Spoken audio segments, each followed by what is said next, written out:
শুধু মসজিদে না, শুধু ঈদগার ময়দানে না, শুধু গোরস্থানে না, বরং তোমাদের যত সই ঝামেলা হবে, যত বিবাদ হবে, রাষ্ট্র পরিচালনা বলো, তুমি বিচার কার্য বলো, বিবাহের অপশন বলো, সব জায়গায় যদি ফালা ওয়ারাব্বিকা লা ইউমিনুনা হাত্তা ইউহাক্কিমুকা ফীমা শাজারা বাইনাহুম। আমি আল্লাহ বলছি, দুনিয়ার মানুষ যদি মুহাম্মদকে আইডল বানাও, তাহলে আমি আল্লাহ তোমাদেরকে ঈমানদার হিসেবে ঘোষণা দান করে দেব। আল্লাহু আকবার। আল্লাহ পাক কোরআনে বলেন সূরা মুমিনের মধ্যে, قد أفلح المؤمنون الذين هم في صلاتهم خاشعون والذين هم عن اللغو معرضون والذين هم للزكاة فاعلون। سبحان الله বলেন ومن يضلل فلا تجد له وليا مرشدا। أما بعد فقد قال الله تبارك وتعالى في كلامه المجيد وفي فرقانه الحميد أعوذ بالله من الشيطان الرجيم بسم الله الرحمن الرحيم إن الله وملائكته يصلون على النبي يا أيها الذين آمنوا صلوا عليه وسلموا تسليما। সবাই জোরে পড়েন আল্লাহুম্মা সাল্লি আলা সাইয়্যিদিনা মাওলানা মুহাম্মদ ওয়া আলা আলি সাইয়্যিদিনা শাফিআনা মুহাম্মদ। বদর ওহদ প্রান্তরে কোরআন নিয়ে অন্তরে জীবন যারা করেছিল দান, বদর ওহদ প্রান্তরে কোরআন নিয়ে অন্তরে জীবন যারা করেছিল দান, এই 1000 বছর পরে আজ সেই কোরআনের তরে আমার গান তাদের পথে করছে আহ্বান।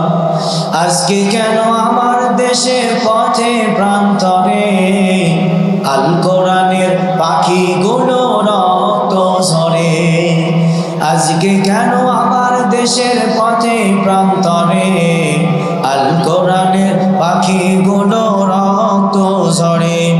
কে আসো আজ তুমি জেগে ওঠো নওজোয়ান, কে আসো আজ তুমি জেগে ওঠো নওজোয়ান, আল কোরআনের জন্য তোমার কাঁধে নাকি প্রাণ, আল কোরআনের জন্য তোমার কাঁধে নাকি প্রাণ। আলহামদুলিল্লাহ 8 ও 9 তারিখ 2 দিন ব্যাপী তাফসীর কোরআন মাহফিলের আজকে পহেলা দিন। প্রথম অধিবেশন গোলাপনগর, মহারাজপুর, বাগগাড়িপাড়া ও কারিগরপাড়া গোরস্থানের সকল বিদেহী আত্মার মাগফিরাতের জন্য ওয়াজ ও দোয়ার মাহফিল আয়োজন করা হয়েছে।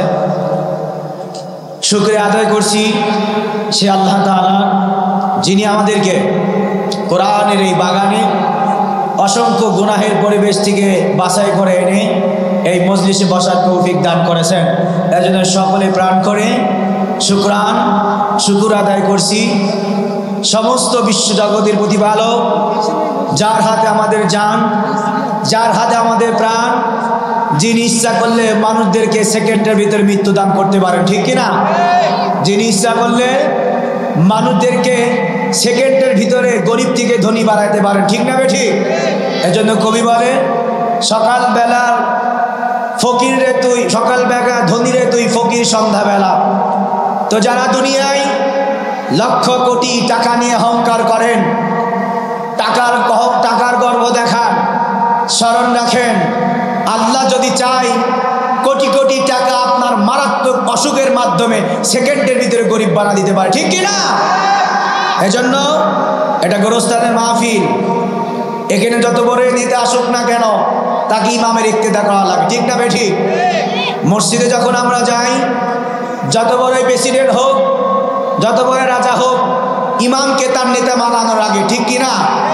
আপনারাই বলেন, মসজিদের ভিতরে এসি, ডিসি, এসপি, আইজি, উকিল, ব্যারিস্টার, বড় বড় নেতা, বড় বড় ডাকাত, চোরগুলো যখন মসজিদে ঢুকে আর এক ইমামকে নেতা হিসেবে মেনে তার পিছনে ইক্তেদা করে, বলেন দেখি যতক্ষণ ইক্তেদা করে ততক্ষণ মসজিদে কোনো ঝামেলা থাকে? জয় বলে থাকে?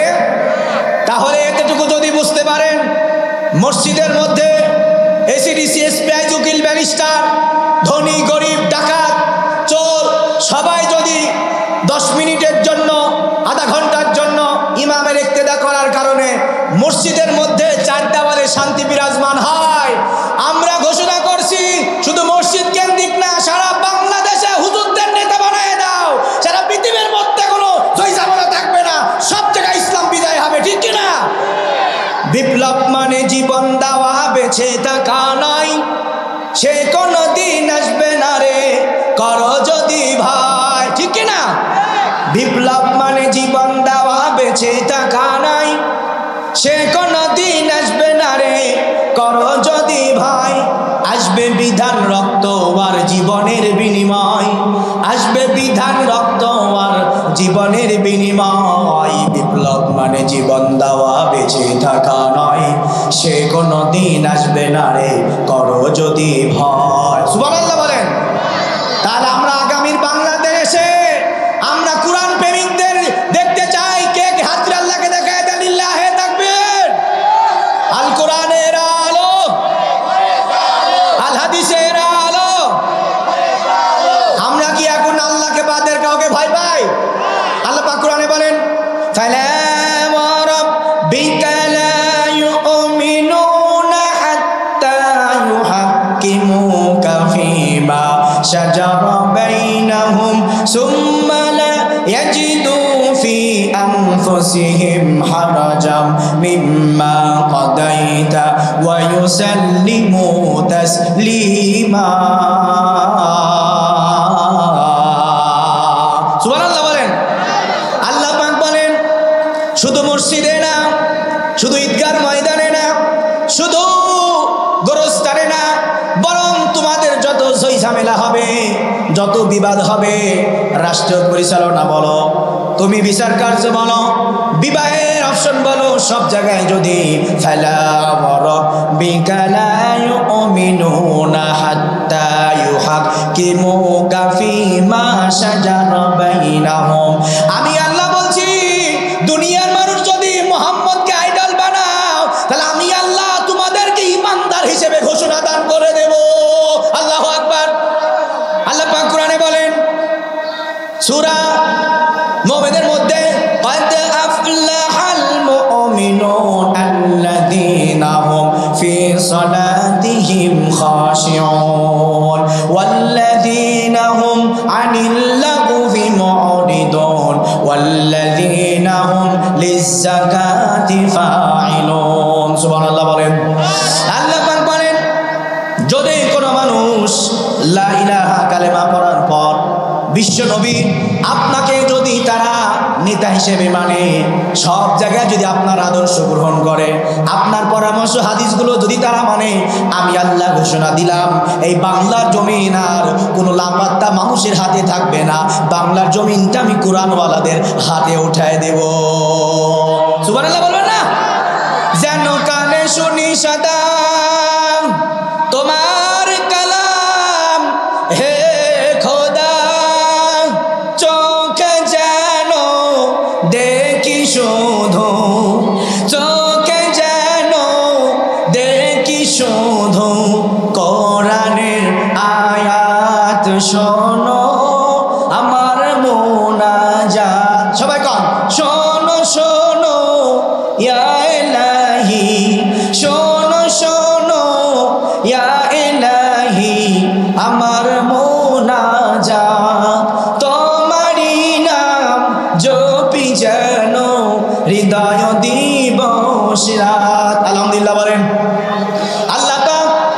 বললেন তোমরা চলতে ফিরতে সব জায়গায় তোমার দাদার আদর্শ নয়, তোমার স্বামীর আদর্শ নয়, বরং তোমাকে মানতে হবে বিশ্বনবী মুহাম্মদ রাসূলুল্লাহর আদর্শ।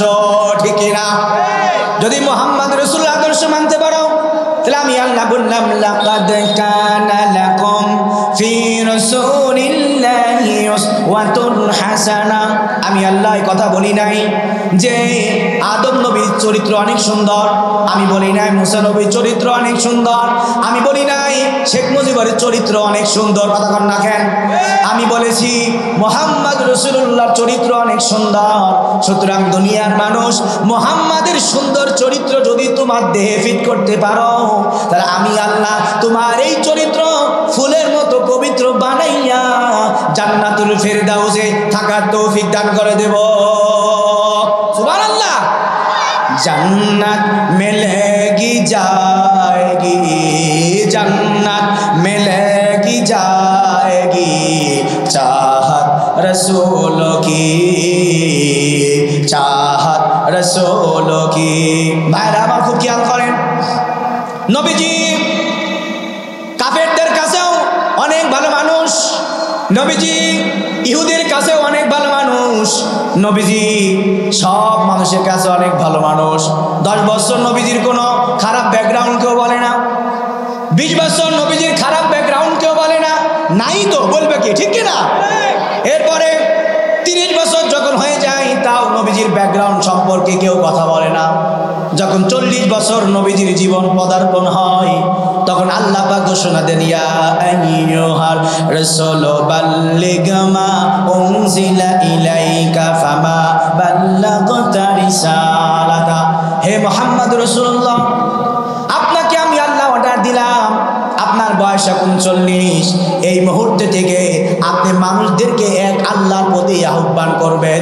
যদি আপনার ডাকে মানুষ সাড়া দেয় আমি আল্লাহ তাদের ডাকেও সাড়া দিয়ে জান্নাত পর্যন্ত পৌঁছায় দেব। সুবহানাল্লাহ। নবীজি তখন বাড়ি থেকে বের হয়ে গেলেন, কেউ নাই, নবীজির বাপও নাই, নবীজির চাচাও নাই, নবীজিকে হেল্প করবে এমন কোনো ব্যক্তি নবীর পাশে নাই। আল্লাহর অর্ডার পাওয়ার সঙ্গে সঙ্গে একা একাই বের হয়ে গেলেন, মানুষদেরকে বললেন কুলু লা ইলাহা ইল্লাল্লাহ, তোমরা বলো আল্লাহ ছাড়া কোনো ইলাহ নাই, মুহাম্মাদুর রাসূলুল্লাহ শেষ নবী আমি ছাড়া আর কেউ নাই। আপনারাই বলেন দেখি ওই সময় সবাই কি নবীর কথা মানছিল? মানে নাই, হাতে গোনে কয়েকজন মানছে। কিন্তু যারা আল্লাহ প্রতি ইমান বিশ্বাস রাখে নাই, নবীর প্রতি বিশ্বাস রাখে নাই, এক সময় নবীকে ভালোবাসতো, তারা এখন বলা শুরু করলো যে মুহাম্মদ আগে ভালো ছিল কিন্তু এখন পাগল হয়ে গেছে। কথা কন না কেন? মুহাম্মদের চরিত্র আগে ভালো ছিল কিন্তু মুহাম্মদ এখন উল্টাপাল্টা কথা বলে। আল্লাহ পাক ডাক দিয়ে বললেন শোনো, দুনিয়ার সমস্ত মানুষ মুহাম্মদকে পাগল বলতে পারো কিন্তু আমি আল্লাহ সুসংবাদ দিচ্ছি মুহাম্মদ পাগল না, মুহাম্মদ দুনিয়ার শ্রেষ্ঠ একজন মানুষ। তারে 40 বছর আগে মুহাম্মদ ঘরের মধ্যে ছিল, মুহাম্মদের কোনো দুশমন নাই। 40 বছর আগে মুহাম্মদ ঘরের মধ্যে থাকতো, বেঈমান নেতার কাছে সম্পদ আবদ্ধ রাখতো, কোনো মুহাম্মদের কোনো দোষ নাই। 40 বছর আগে মুহাম্মদ মানুষদেরকে প্রকাশ্যে হক কথা বলতো না, আল্লাহর অর্ডার ছিল না, সবাই তখন ভালোবাসতো। যেই 40 বছর পর মুহাম্মদ বলেছে এই আবু জেহেল তোর ঘুষ দেওয়া এই জমিনে চলবে না। ঠিক কিনা? যখন বলেছে আবু জেহেল তোর এই সুদ দেওয়া বাংলার জমিনে চলবে না, বেপর্দা নারীকে নিয়ে তোর আনন্দ ফুর্তি করতে গেলে হবে না। আচ্ছা বলেন তো ওই সময় আবু জেহেল থামিছিল? কথা থামিছিল না।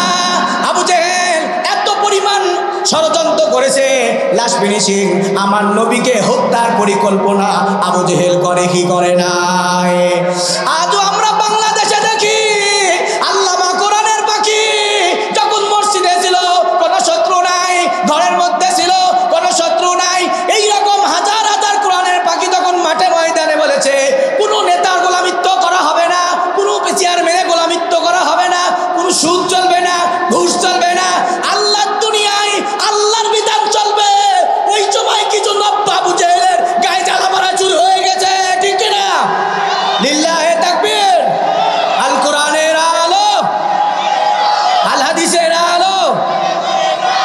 কষ্ট হয়? মাহফিল থাকবে না চলবে? মসজিদে যাই কার ভাই? আর তো জোরে বলেন। আর যারা মসজিদে স্যান্ডেল হাতে ঢুকে তারা কার ভাই? হ্যাঁ, স্যান্ডেল হাতে ঢুকে কার ভাই? চোরের ভাই। কার ভাই? চোরে বলি। বাপরে বাপ, স্যান্ডেলের এত দাম, মনে হয় স্যান্ডেল দাম 2 লক্ষ টাকা। কয় লক্ষ? স্যান্ডেল লিজা লিজা ভালো কথা। আচ্ছা আপনারা কম দেখি, রাস্তার মধ্যে আপনার জন্য কেউ কি বারুন্দি রাস্তা পরিষ্কার করে রাখিছে?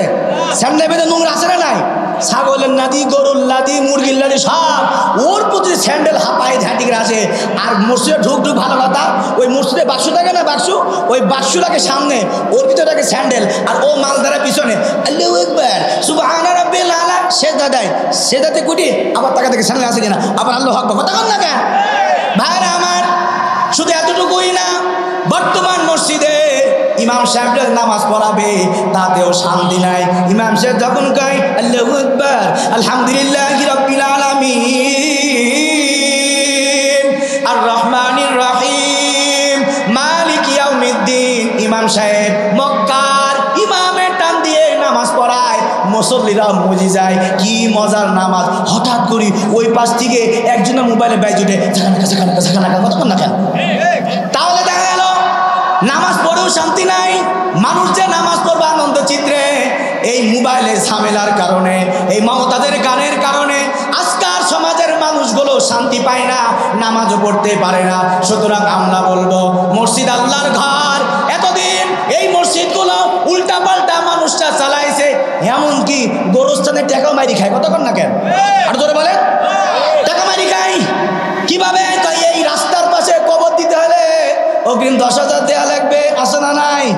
10,000 টাকা সভাপতি ডাক দিয়ে গায়ে কোনো চান্স নাই, হবে না, আগে থেকে বুক করা। ঠিক আছে, 5,000 ধরিয়ে দিলাম, তাহলে চিন্তা ফিকির করা যায়। কতক্ষণ না কেন ভাইরা আমার?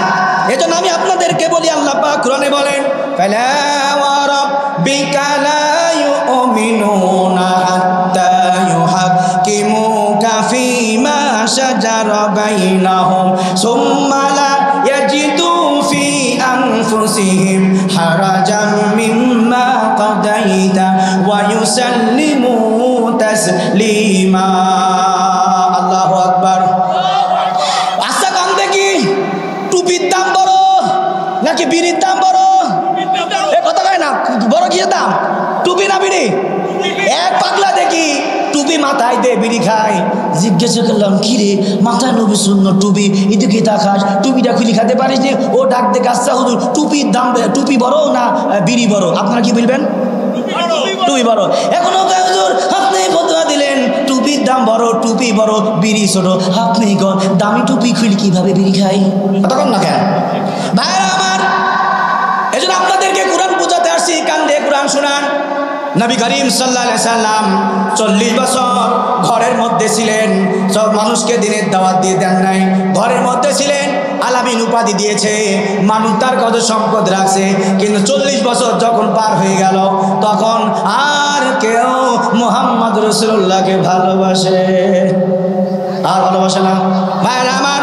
এজন্য আল্লাহ পাক কোরআনে বলেন, ওমা আরসালনাকা ইল্লা রাহমাতাল লিল আলামিন। সুবহানাল্লাহ বলেন।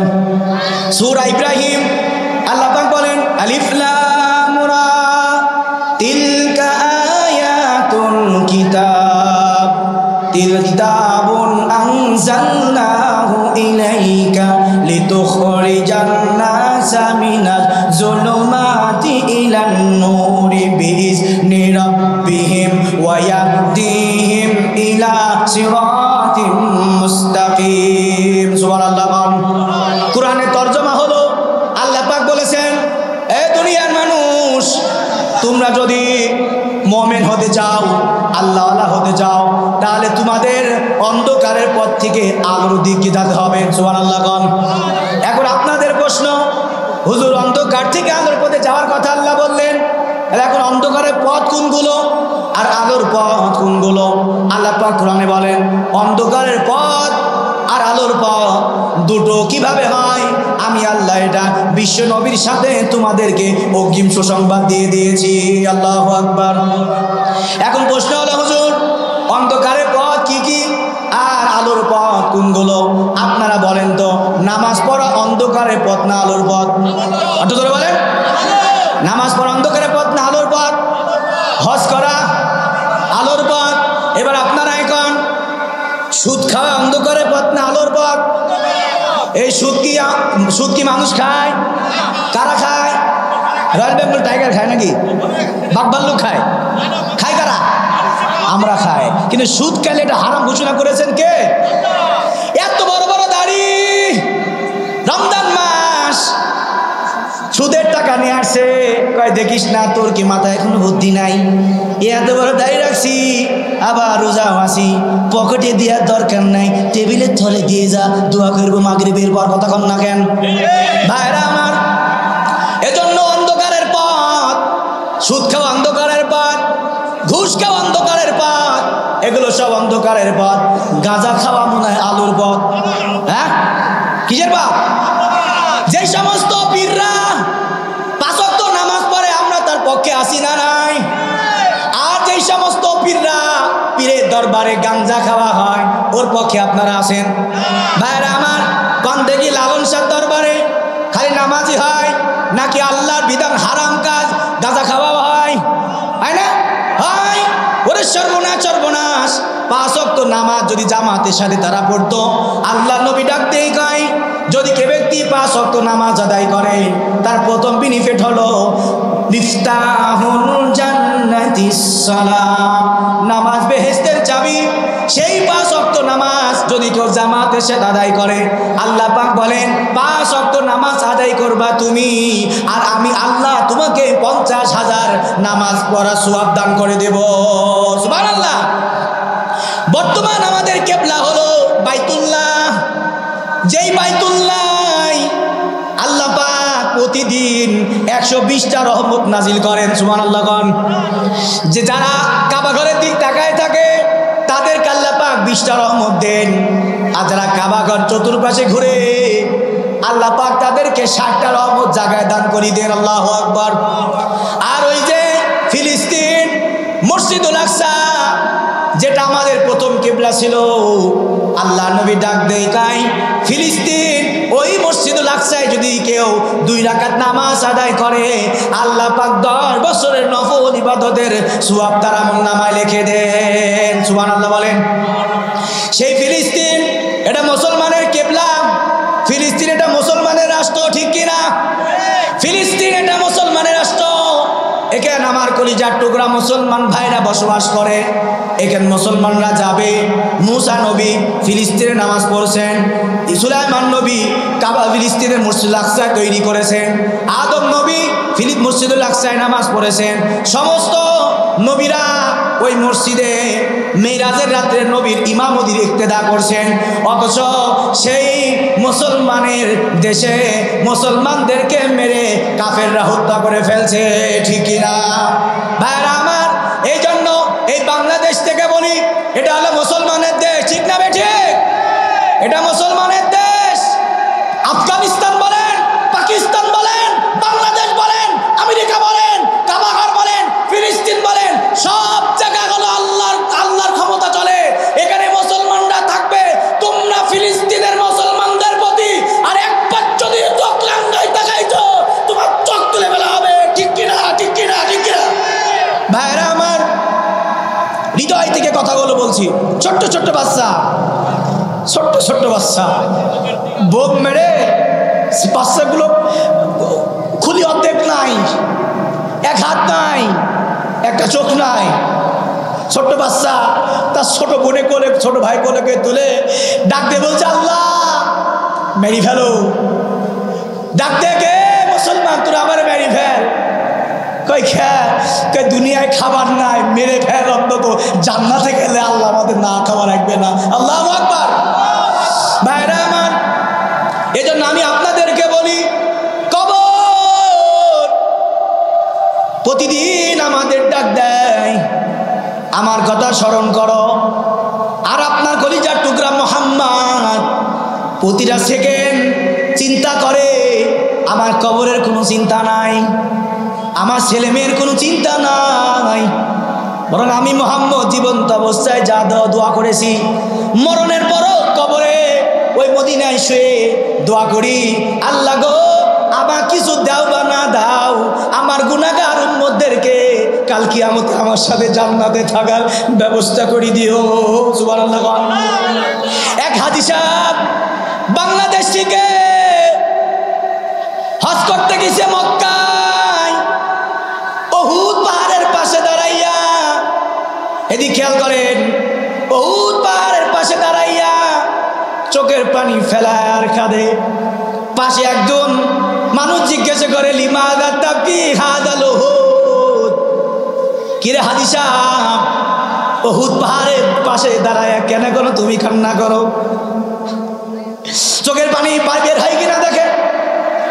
হাজী সাহেব উহুদ পাহাড়ের সাথে বুকটা লাগাইয়া উহুদ পাহাড়ে চুমা খায় আর চোখের পানি ফেলাইয়া ডাক দিয়ে গায়, ওরে ভাই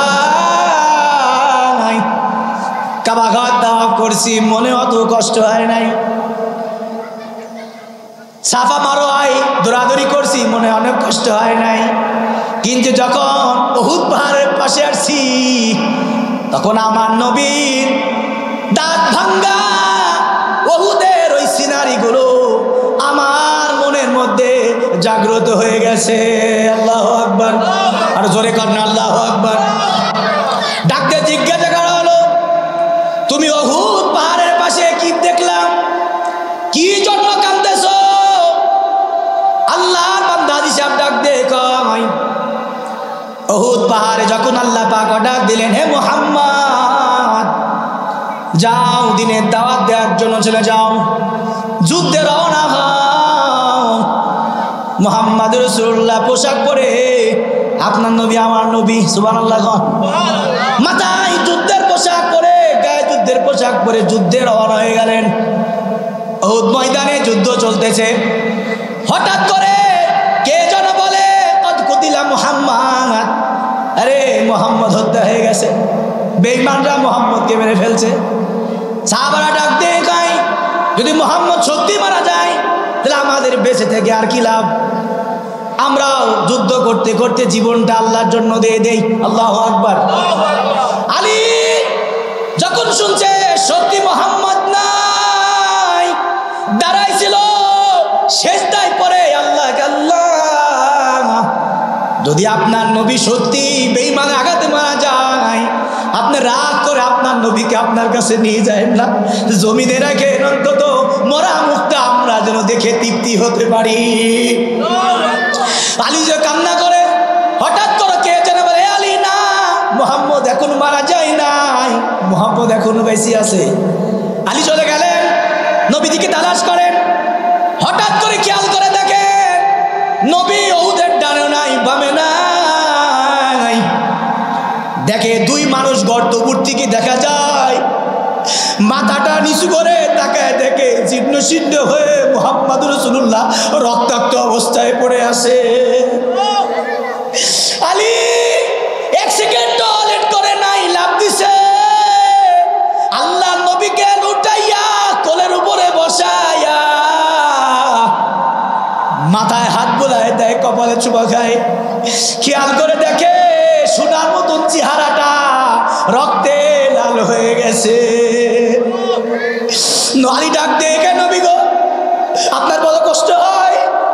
নবীজি ডাক দিয়ে, আলী মানুষের মাথায় ঘুষি মারলে মানুষ মাথা করে পড়ে যায়, আর আমার দিক তাকায় দেখো বড় একটা পেরেক আমার মাথার মধ্যে ঢুকায় দিছে। আলীর নবী ডাক দিয়ে, আলী রে শুধু মাথায় পেরেক তা না, এ দেখো আমার গালটা ফেড়ে ফেলছে, খেয়াল করে দেখো দুটো মারির দাঁতও তারা ভেঙে ফেলেছে। আলী চোখের পানি ফেলায় আর কাঁদে। হঠাৎ করে রক্ত মদিনার জমিনে করে যায়। এক সাহাবা দৌড় দিয়ে এসে সঙ্গে সঙ্গে মদিনার মাটি, গো মদিনার মাটি,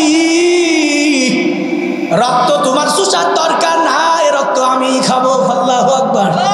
সঙ্গে সঙ্গে রক্ত চুষার পর আল্লাহ নবী বলেন, কে রে আমার রক্ত চুষে চুষেছে, সাহাবা ডাক দেখে আমি চুষেছি। নবী ডাক দেখাই যার দেহের মধ্যে মুহাম্মদের রক্ত যাবে সে নিজেকে জান্নাত ওয়াজিব করে নিল। এমন এতিম নবী আমার, তুলনা যে হয় না তার, তারপরেও কত মারা মারলো তাকে দুশ্মনে। নবী আমার জীবন ভরে দিনের লাগি কষ্ট করে, দান দান শহীদ করে দেন ওহুদের ময়দান।